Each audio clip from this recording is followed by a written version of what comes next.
Ciao amici, benvenuti nel clan Funkasky. Io sono Francesco e oggi, dopo tanto tempo, torneremo a parlare di dashcam e lo faremo con questo nuovo prodotto della Fondim modello A99 WB.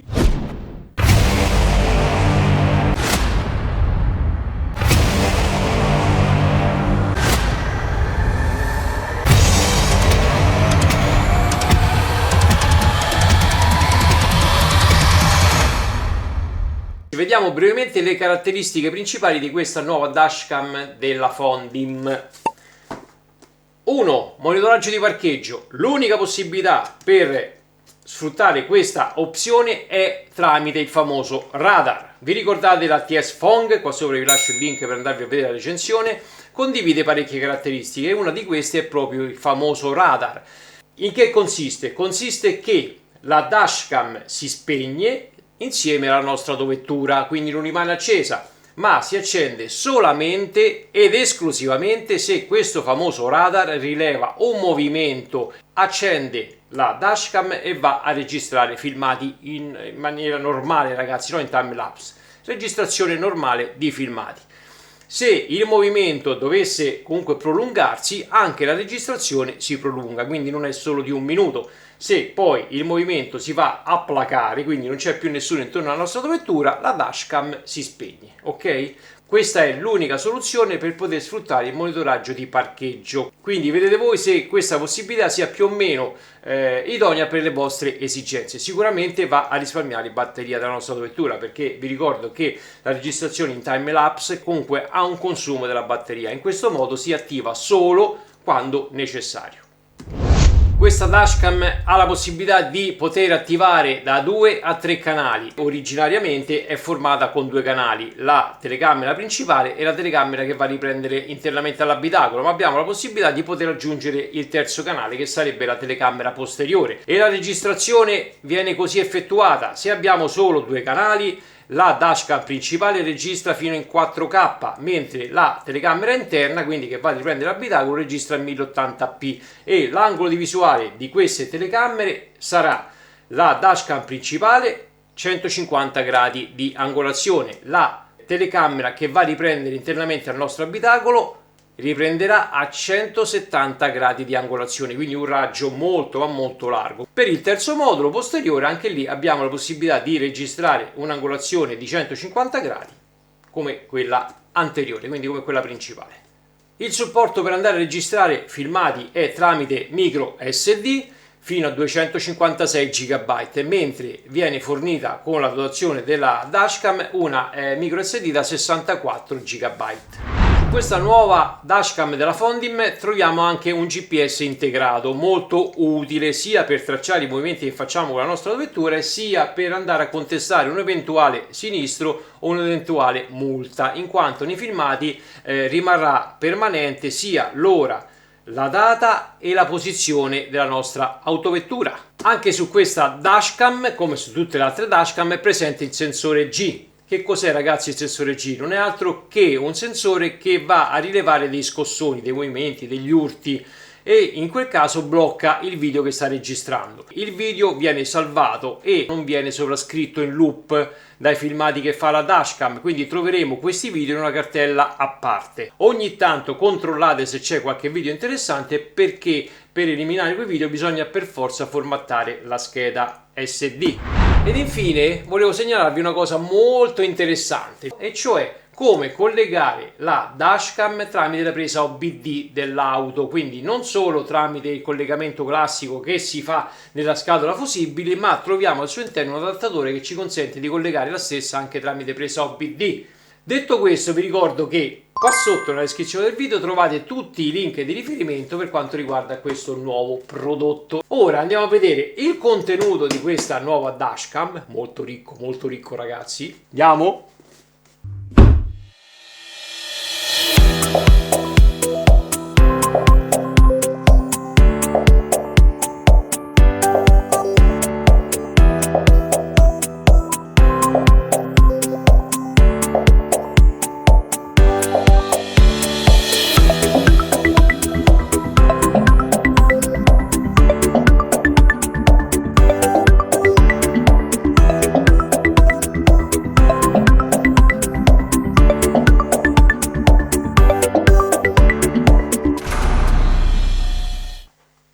vi dicevo ragazzi, il contenuto di questa dashcam è veramente sostanzioso. Sti cazzi. Andiamo a vedere nel dettaglio cosa troviamo. Allora, partiamo subito dalla confezione regalo. Al cui interno troviamo queste pellicole antistatiche e i ricambi per la dashcam sia principale che posteriore, adattatore micro SD, levetta per far passare la cavetteria, adattatore USB di tipo C, altre cazzatelle e poi troviamo questa lente che dovrebbe servire per togliere il riflesso. Troviamo la dashcam posteriore, rotabile con attacco biadesivo. Abbiamo questi adattatori per tutti i tipi di fusibili che vanno collegati alla scatola fusibile, quindi dipende dal fusibile che utilizza la nostra vettura, da mini a micro a grandi, quindi ci sono tutte le misure e tutti i fusibili. Come vi dicevo, abbiamo l'adattatore per alimentare la dashcam tramite la presa OBD e qui troviamo questo trasformatore con 3 voltaggi 11,8, 12 e 12,2. Questi voltaggi non sono altro che un limite, nel senso che se impostiamo a 12,2 il voltaggio più alto, quando la dashcam rileva un abbassamento di tensione superiore ai 12,2 volt, scollega il circuito, quindi non va più a alimentare la dashcam per preservare la batteria della nostra autovettura. Abbiamo la micro USB da 64 GB fornita con gli accessori, il libretto di istruzioni e il QR code per scaricare l'applicazione, quindi è molto semplice utilizzarla. Qui spiego come collegare ai fusibili il tutto e alla presa OBD dell'auto.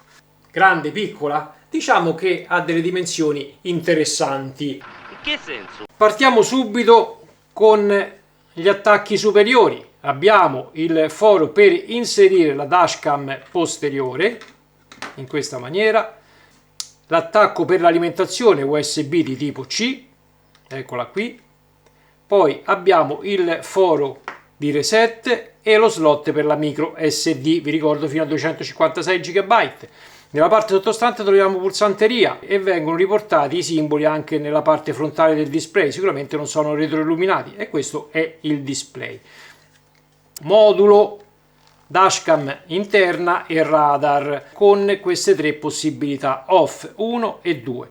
Ovviamente off andiamo a disattivare questo radar, non avremo più il monitoraggio di parcheggio. 1 sensibilità media, 2 sensibilità elevata, raggio di azione 1-3 metri. E questo è l'attacco della dashcam. Avrei preferito un attacco calamitato, però è a scorrimento, pazienza. Quindi si collega questo sul parabrezza della nostra autovettura e poi si aggancia alla dashcam in questa maniera. Fessure varie per il raffreddamento e basta.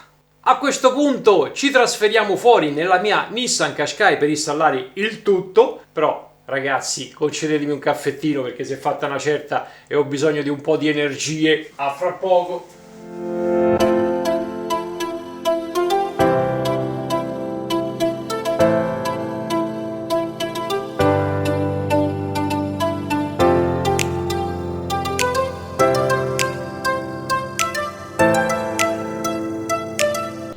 La nostra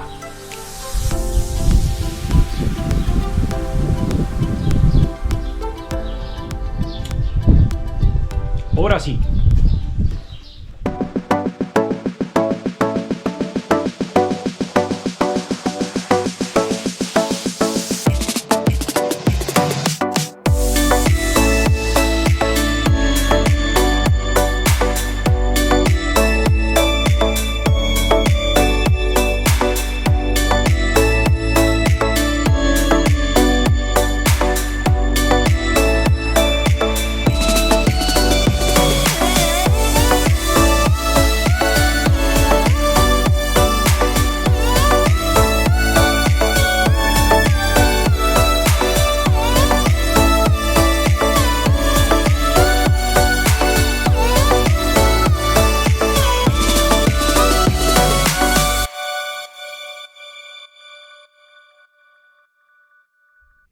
Eccoci qua, installazione ultimata. Come è venuto il lavoro? Assolutamente bene, non poteva essere altrimenti. Ho fatto passare i fili all'interno del tunnel centrale e non si vede nulla. L'unica cosa che si vede è la dashcam perché ragazzi è molto grande e vistosa.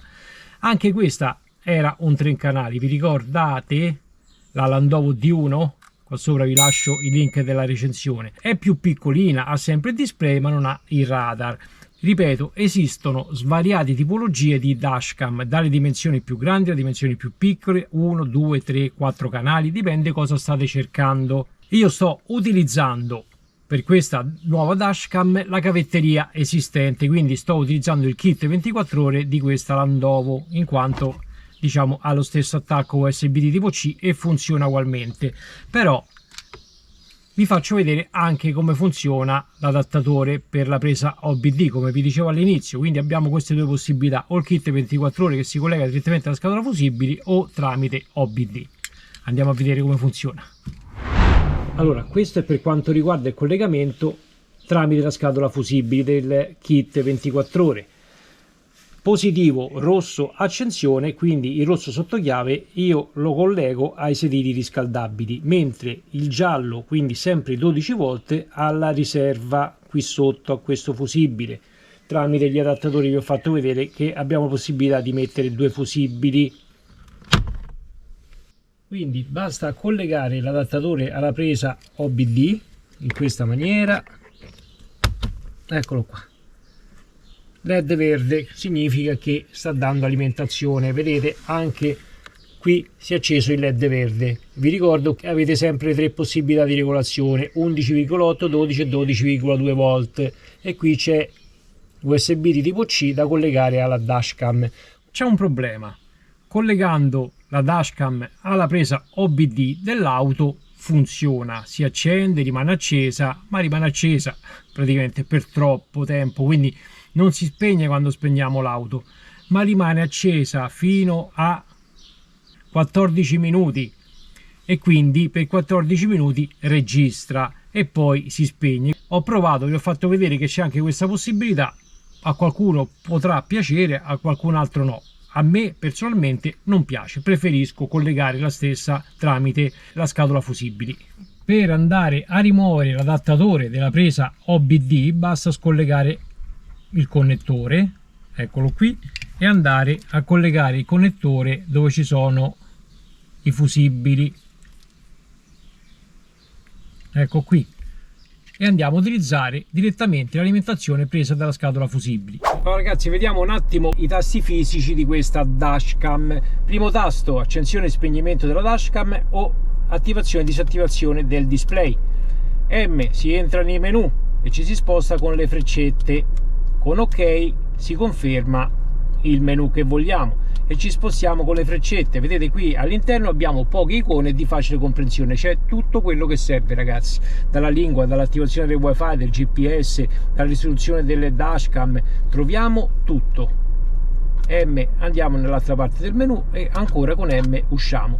Con il tasto freccetta a destra andiamo a selezionare le varie possibilità di visione delle telecamere anteriore, posteriore, internamente all'abitacono o le varie combinazioni possibili.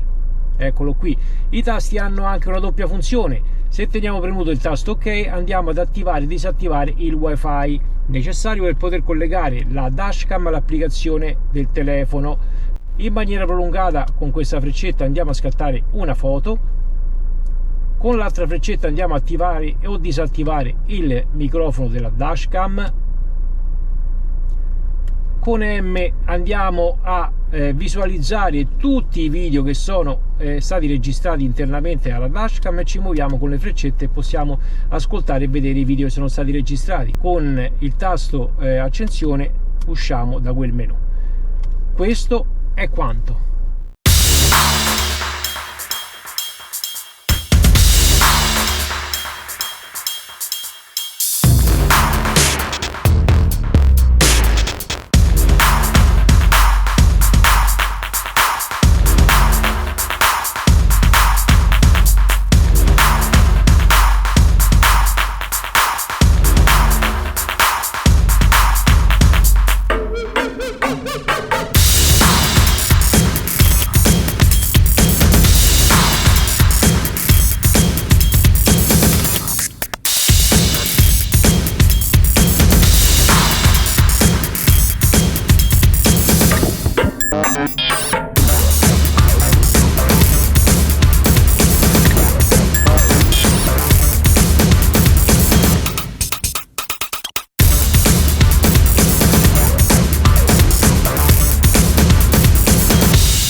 2 3 prova, 1 2 3 prova, prova microfono, nuova dashcam Fondim con auto ferma, 1 2 3 prova, prova microfono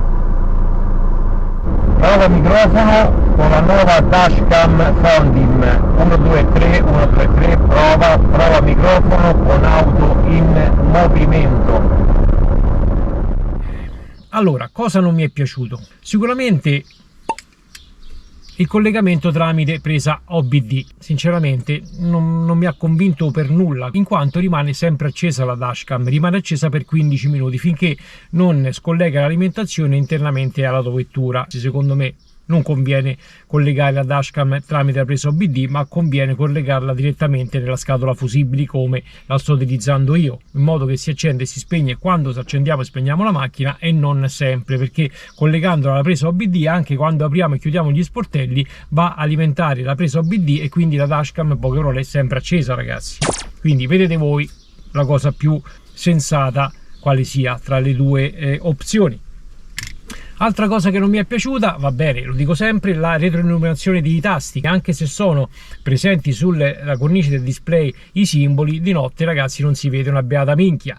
Altra cosa che non mi piace è l'attacco di questa dashcam, non l'attacco vero e proprio, ma diciamo dove si va a regolare la stessa. Non è che si fissa granché bene, si muove ugualmente, ragazzi, anche stringendo forte la vite, insomma, questa seguita a muoversi. Per il resto, ragazzi, funziona bene, il menu è di facile comprensione, si regola il tutto da là dentro, non c'è bisogno di utilizzare l'applicazione, alla fine possiamo utilizzare direttamente la dashcam senza il telefono. Che dirvi di più? Se il video vi è tornato utile o vi è piaciuto, lasciate un bel mi piace e noi ci vediamo in una delle prossime recensioni. Un bacione da Francesco, ciao!